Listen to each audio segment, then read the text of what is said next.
Hi hello नमस्कार. मी गणेश तुम्हा सर्वांचं स्वागत करतोय आपल्या गावठी दरबार यूट्यूब चॅनलवरती. तर मित्रांनो, आपल्या पक्ष्यांसाठी आज बऱ्यापैकी काही गोष्टी आहेत आणि खास उन्हाळा सुरू झालेला आहे. तर उन्हाळ्यामध्ये बऱ्यापैकी पक्ष्यांची काळजी कशी घ्यावी ह्याबद्दलचा हा एक व्हिडिओ आहे. तर नक्की बघा आणि व्हिडिओ आवडल्यास नक्की लाईक करा, शेअर करा, सबस्क्राईब करा, हाईपचे पॉईंट द्या आणि कमेंट्स करायला विसरू नका मित्रांनो. आणि नवीन असाल तर नक्की सबस्क्राईब करा, जेणेकरून तुम्हाला नवनवीन व्हिडिओ पाहायला मिळतील.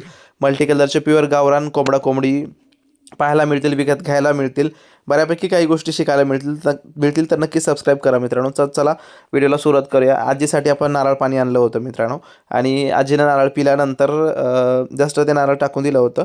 पण आजीनंच परत सांगितलं की ते फोड, त्यामध्ये काहीतरी असलं तर बघूया. आणि मग फोडल्यानंतर त्याच्यामध्ये खोबरं होतं. तर आजीला ते आवडत नाही, पित्त होतं बोलते ती.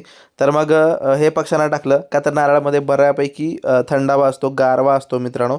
आणि सध्या इकडे ऊन प्रखर होत आहे, कडक ऊन पडत आहे मित्रांनो.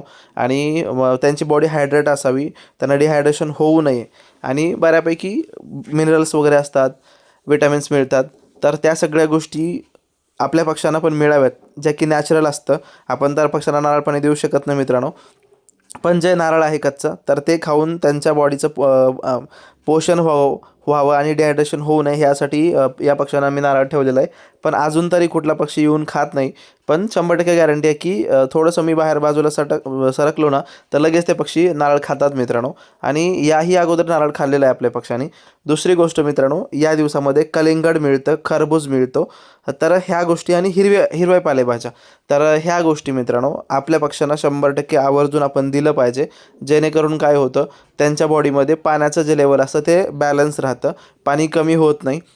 ज्यावेळेस आपला पक्षी तोंडाने लागायला सुरू करतो, त्यावेळेस आपल्याला लक्षात येतं की पक्ष्याला पाण्याची कमतरता भासत आहे आणि त्याला लगेच आपण पाणी दिलं पाहिजे. पण ते कसं, भर उन्हामध्ये पण लगेच पाणी नाही द्यायचं मित्रांनो. तर त्यांना इनडायरेक्टली पाणी द्यायचं. म्हणजे हे असं की तुम्ही खरबूज देऊ शकता, म्हणजे खरबुजाच्या साली देऊ शकता, टरबुजाच्या साली देऊ शकता, किंवा मग हे नारळ आपण जर असं खाल्लं असेल तर ते, किंवा ते जरी नसेल मित्रांनो, तर तुम्ही जो हिरवं काय असेल गवत, ॲटलिस्ट तुम्ही गवतसुद्धा देऊ शकता. आणि सगळ्यात सगळ्यात महत्त्वाचं मित्रांनो, उन्हाळ्याच्या दिवसामध्ये ताक आपण पक्ष्यांना आपल्या ठेवलं पाहिजे. जर ताक जर होत असेल तर जस्ट तुम्ही थोडंसं ताक पाण्यामध्ये मिक्स करून जरी ठेवलं तरी चालतं, किंवा अख्खं ताक जरी ठेवलं तरीसुद्धा चालतं मित्रांनो. आणि सगळ्यात महत्त्वाचं, सहजासहजी उपलब्ध होणारी घोळेची भाजी मित्रांनो, तर कुठेही उपलब्ध होते ती भाजी. तर ती जर तुम्ही आणून टाकलात, किंवा जखमजोडी आमच्याकडे बोलतात, किंवा दगडीपाला बोलतात, तर तो पण तुम्ही जर दिलात तर ते पक्षी खातो. किंवा आजोला आपल्याकडे मिळत असेल तर आजोला तुम्ही टाका मित्रांनो.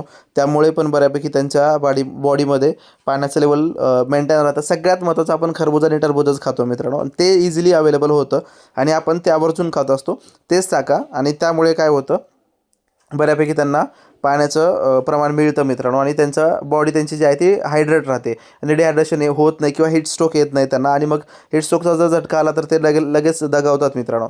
त्यासाठी. आणि दुसरी गोष्ट, ते जिथे राहतात त्या ठिकाणी थोडासा पाण्याचा शिंतोडा दिला पाहिजे, म्हणजे पाणी शिंपडलं पाहिजे मित्रांनो. जेणेकरून कसं त्यांना त्यांच्या बॉडीला थंडावा मिळेल आणि मग बॉडी थोडीशी, त्यांचं जे बॉडीचं वाढलेलं टेम्परेचर असतं ते टेम्परेचरसुद्धा मेंटेन राहील मित्रांनो.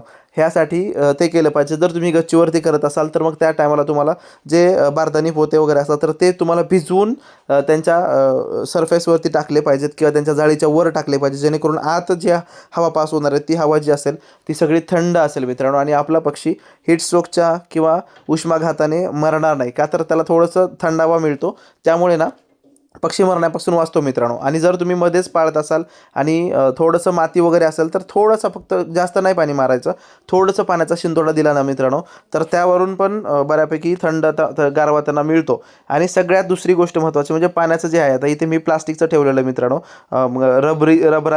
रबराचं आहे हे न ठेवता तुम्ही मातीचं भांडं जर तुम्ही ठेवला तर तिथे थंड पाणी त्यांना मिळतं. आता आपण पण बाजारामधून मातीचं एक भांडं आणणार आहोत, बऱ्यापैकी थंड पाणी होतं अशा ठिकाणून.